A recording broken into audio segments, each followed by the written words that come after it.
Joining us virtually this afternoon, we have Ashley with the State Fire Marshal's Office. Ashley, thank you so much for being here virtually with us today.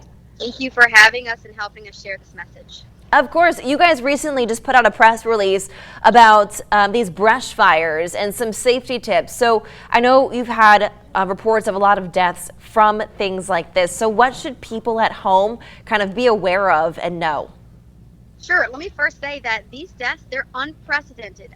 I've talked to several people on our agency, and they can't remember a time where there has been someone who's lost their life due to an out-of-control brush fire, essentially. So we really need to make sure everyone understands that just because there's not a burn ban, it does not mean that the practice of open burning and having burn piles in your property is not dangerous. It is very dangerous, and just as you can see, the conditions of a day can change automatically. I mean, you could have no wind at 2 and then 10 minutes later, wind that's blowing in all directions, and you can't quite get a grasp of where it's coming from. So the tips that we suggest start with knowing what the weather conditions are of the day that you're trying to do this. And we don't just mean the hour, we mean the entire day, because oftentimes these burn piles, they go all day. Secondly, of course, make sure that there is no burn ban in your area and that it is legal to do that.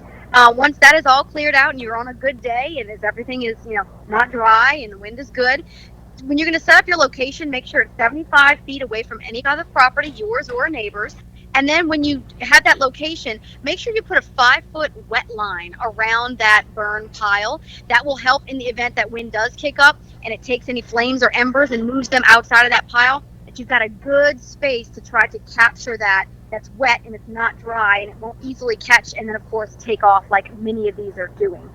We also suggest making sure someone knows that you're doing this, a loved one, a neighbor, just to make sure if something does go wrong and they happen to not be able to see you wherever they're at, if it's a neighbor, then they know that there might be a problem. Also, we want to make sure that everyone just does more of a natural type of burn. Don't use flammable objects or ignitable fluids to make this fire start, because that can sort of make that fire larger and make it harder for that wet line to be efficient. We also want to make sure, especially, you always stay with the fire outside. Don't start it and go to the grocery. Don't start it and go inside and take a nap. You need to keep your eye on it in the event that it does get out of hand. If it does get out of hand and you're right there with a water source, you can put it out quickly.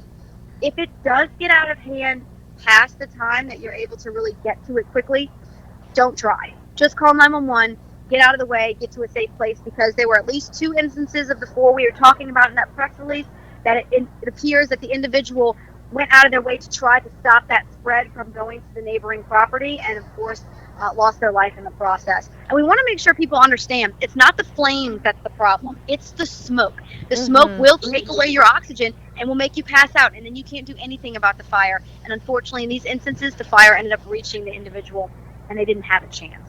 So we want to just make sure, again, open burning is very popular in rural places, especially where you guys are reporting from today. Yeah. We know it's springtime. We know it's popular. We need everyone to understand that it is still dangerous and that they have to take these precautions every single time in order to keep yourselves, your neighbors, your property, and your neighbor's property safe.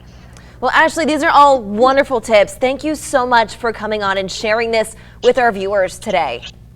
You're absolutely welcome, and we thank you, and we ask everyone to spread the word. If they know someone maybe missed this broadcast, share it with anyone else they know does open burning. Make sure they know these tips and just let them know that there is danger out there.